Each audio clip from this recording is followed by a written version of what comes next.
سرسبز اس گلزار کے یہ پھول یہ عطار کے مردہ دلوں کو دے جلا ہادی ہے طلبگار کے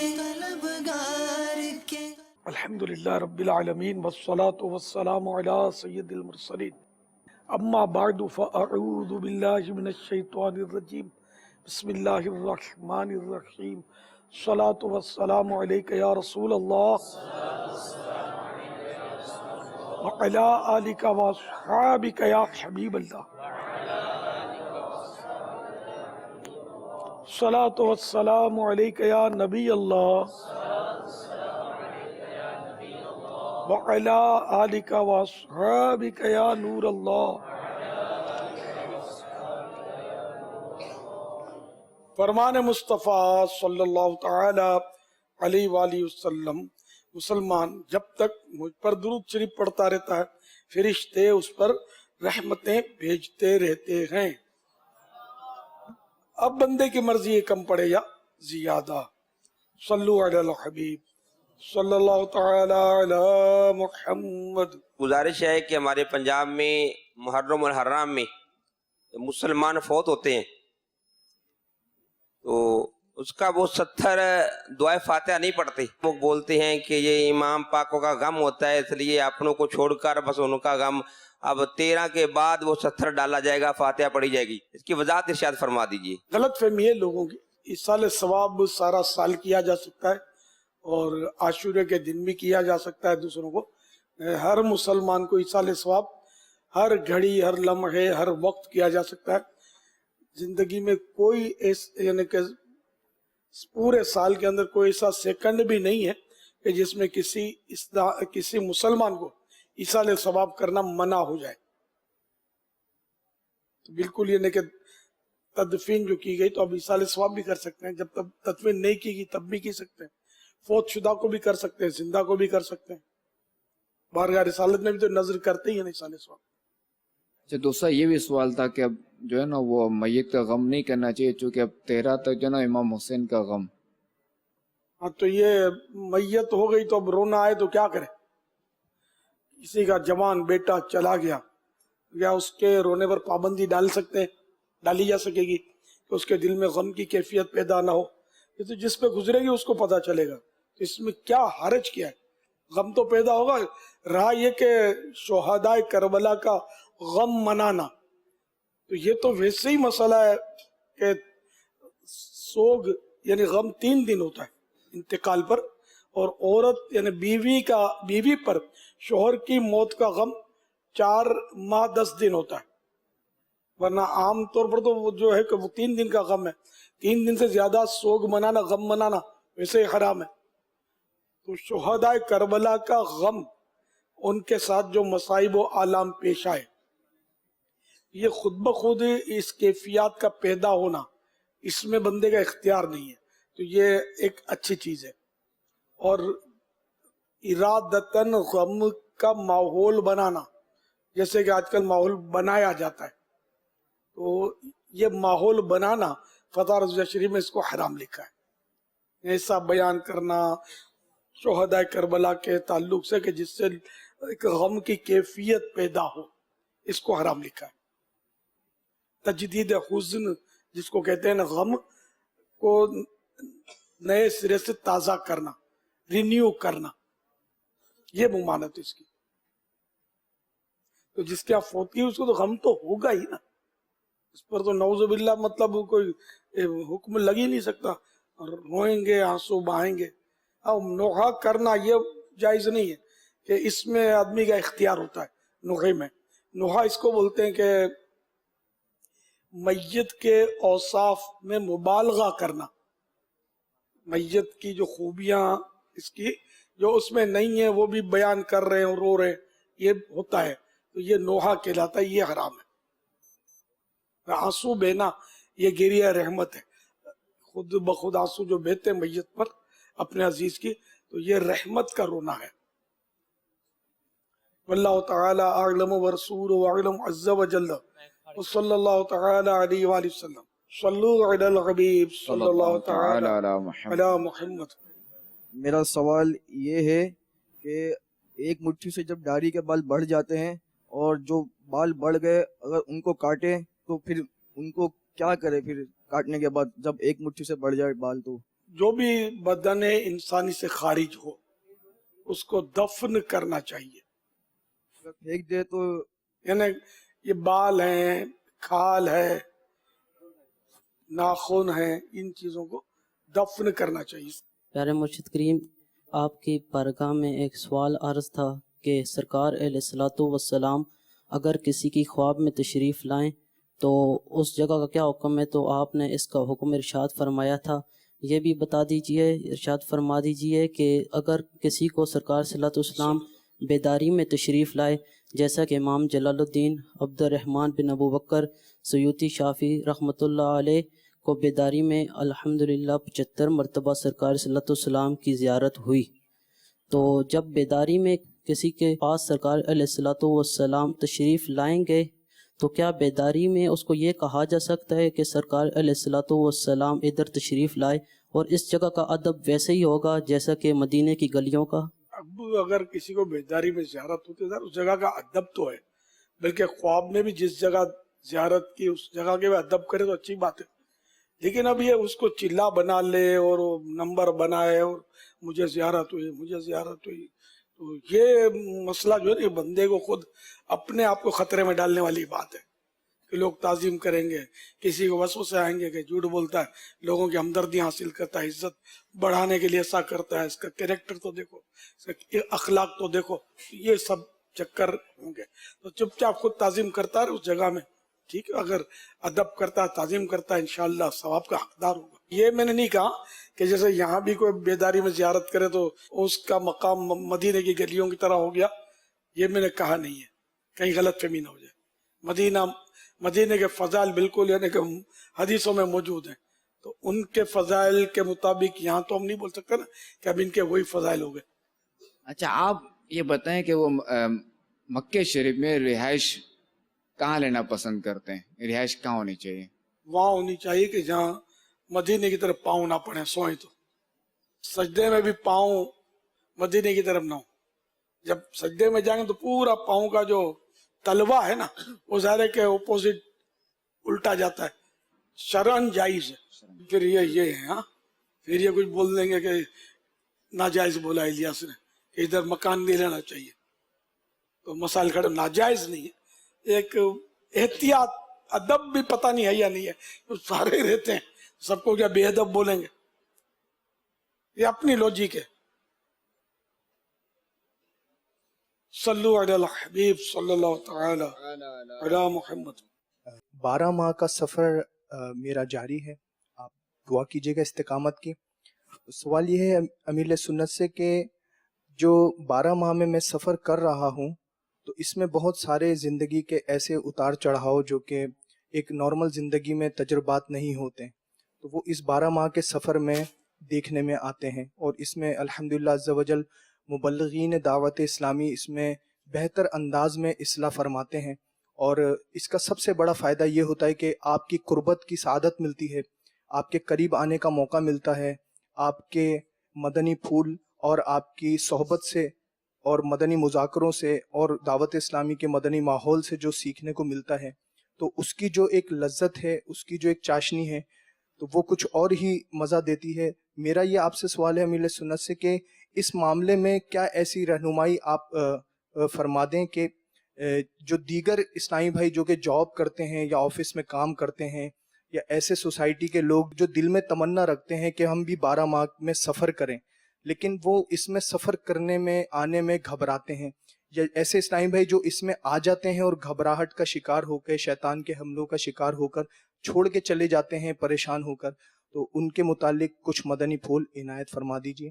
یہ دعوت اسلامی میں ترغیب ہے کہ زندگی میں انہیں ہر ماہ 3 دن، 12 ماہ میں 1 ماہ مدنی قافلے میں سفر، اور زندگی میں 12 ماہ یک مشت یعنی پورے 12 ماہ یہ سفر کرے. اب ظاہر ہے کہ نیکی میں تو شیطان تو آئے گا, نفس بھی رکاوٹ ڈالے گا, ان سب کا مقابلہ کرتے ہوئے وہ آگے بڑھتا چلا جائے اور 12 ماہ کا سفر پورا کرے. تو تکلیفیں تو آئیں گی اور آزمائشیں بھی ہو سکتا ہے آئیں, مزاج کے مطابق غذا نہ ملے, مزاج کے مطابق سونا نہ ملے, تو یہ تو سب ہوگا. تو حج پر جو جاتے ہیں وہ بھی تو مطلب یعنی کہ وہاں بھی تکلیفیں اٹھانی ہوتی ہیں, خصوصاً ایام حج جو ہیں 5 مینا شریف میں, وہ پبلک کے ساتھ رہنا ہوتا ہے, ہر طرف ہجوم, استنجا خانے پر بھی بھیڑ, یہ ہوتا رہتا ہے. تو اس لیے وہ تکلیفیں تو اٹھانی ہوں گی. پہلے تو راہ خدا کے سفر میں تو تلواریں چلتی تھی, تیر چلتے تھے, ادھر کٹ لگا ادھر کٹ لگا, ہاتھ کٹ گیا, سر بھی کٹ جاتا تھا. تو پھر بھی ذوق و شوق کے ساتھ جو مسلمان تھے وہ جانوں کے نذرانے پیش کرتے تھے. اور کربلا کا جو واقعہ ہے وہ بھی ہمیں اسی طرح قربانی کا درس دے رہا ہے. تو 12 مہینے تو پھر بھی پھولوں کا سیج ہے, اتنی مشکلات اس میں شاید نہ پڑتی ہوں. تو سب کو ہمت کرنی چاہیے اور نیت صاف منزل آسان. نیت صاف ہوگی, اللہ کرے گا زیادہ دشواری آپ کو درپیش نہیں ہوگی. اس میں گھر میں جانے کی بھی اجازت ملتی ہے, یہ نہیں کہ کوئی 12 ماہ تک آپ گھر کا منہ نہیں دیکھ سکتے, گھر میں بھی جا سکتے ہیں. کہ وہ مدنی تربیت کے حوالے کی ترکیب سے مہینے کے 3 دن یا اس طرح کی ترکیب ہوتی ہے, گھر میں بھی جاتے ہیں. اگر کسی شخص نے کسی دوسری کی مدد کی ہو اور فائنینشلی طور پہ اس کی مدد کی ہو, کبھی اس کے برے وقت میں بھی اس کا ساتھ دیا ہو, بہت زیادہ اس کے ساتھ ایک میں یہاں پہ اردو اتنی نہیں ہے لیکن میں آپ کو اتنا بتا دوں کہ ٹینجیبل جو ہے اس کے طور پہ جو بھی سچویشن ایسٹس کے اندر اس کو پرابلم آئی ہو تو اس کے ساتھ جو ہے اس نے مدد کی ہو, تو برے وقتوں میں اس کا ساتھ دیا ہو, اور کبھی اس شخص کی ضرورت پڑی ہو اور اس شخص نے اس کو یعنی دوسروں کے سامنے جو اس کی بجائے تعریف کرنے کے کلمے کی جھوٹی قسم کھائی ہو, اور بجائے اس کے قسم کھائی ہو, اس شخص کو برا بھلا کہا ہو, اس کو برا پٹوایا ہو, اور اس کے برے یعنی کہ بہت برے طریقے سے اس کے ساتھ جو ہے نا رویہ کیا ہو, تو اس سلسلے میں آپ کیا بیان کرنا چاہیں گے؟ سر آپ خود ہی سمجھ سکتے ہیں کہ اس نے اچھا نہیں کیا, غلط کیا. اب اس نے اس پر احسان کیا تو اس احسان اور وہ کلمے کی جھوٹی قسم احسان اللہ کے لیے کیا یا اس لیے کیا کہ یہ بھی میرے برے وقت میں کام آئے گا, یہ دیکھنا ہے. اگر اس نے اس لیے اس پر احسان کیا کہ یہ بھی میرے برے وقت میں کام آئے گا, تب تو ظاہر ثواب نہیں ملے گا. ثواب اسی صورت میں ملے گا کہ اللہ کے لیے کیا جو کچھ کیا. اب اگر وہ برائی کرتا بھی ہے اپنے ساتھ تو اس کا حوالہ نہ دیا جائے کہ میں نے تو اس پر یہ احسان کیا اور میرے ساتھ یہ ایسا کر رہا ہے, یہ نہ کہا جائے. کیونکہ جب اللہ کے لیے کیا تو اس کا اجر اللہ دے گا. باقی اب اس نے جو بھی کیا یہ اس کو تو اس نے غلط ہی کیا, چاہے ہم نے احسان کیا ہو یا نہ کیا ہو. اگر وہ ہم پر جھوٹا الزام کرتا ہے, برا بھلا کہتا ہے, وہ قسمیں کھاتا ہے, جو بھی کرتا ہے یہ غلط کر رہا ہے, وہ ظلم کر رہا ہے. اور ایک دوسرا سوال یہ ہے کہ ایک وقت میں ایک سوال, بس ایک سوال یہ ہے کہ قاری صاحب اگر ایک جیسے میری والدہ ہیں وہ روزہ نہیں رکھ سکتی ہیں تو میں ان کے رمضان کے طور پہ یعنی میں ان کے روزے رکھتا ہوں, تو کیا یہ پاسبلٹی ہے کہ میں ان کے روزے رکھ سکوں؟ نہیں, کیونکہ ایک دوسرے کے بجائے روزے اور نمازیں نہیں ہوتی. میں انفیکٹ یہ کہ ان کے لیے وہ تو دیتا رہتا ہوں کہ یعنی جو غریبوں کو کھانا کھلا سکتے ہیں وہ تو میں کر سکتا ہوں, وہ تو الحمدللہ میں اس طور پہ میں پرفارم کر دیتا ہوں. لیکن یہ سچویشنز آتی ہیں کہ جیسے اب میں یہاں پہ نہیں رہتا, میں دبئی میں ہوتا ہوں, تو دبئی کے اندر وہاں پر رہتے ہوئے میں وہاں پر جو ہے ڈونیٹ کر دیتا ہوں, تو کیا اس سچویشنز کے اندر میں ان کے اگینسٹ میں روزے اور نماز کو کچھ کر سکتا ہوں؟ نہیں, روزے نماز تو آپ نہیں پڑھ سکتے رکھ سکتے. البتہ مسئلہ اس کا شیخ فانی ایک اصطلاح ہے, وہ اس میں اگر وہ اتنی ایج ہو گئی ہے کہ اور وہ اتنی کمزور ہو گئی ہے آپ کی امی یا ابو کہ یہ روزہ رکھنے کی طاقت ہی نہیں رکھتے اور آئندہ طاقت آنے کی کوئی امید نہیں ہے, اتنے بڑی ایج ہو گئی ہے. تو اب اس میں فی روزہ ایک فدیہ دینا ہوتا ہے. فدیے کی جو مقدار ہے وہ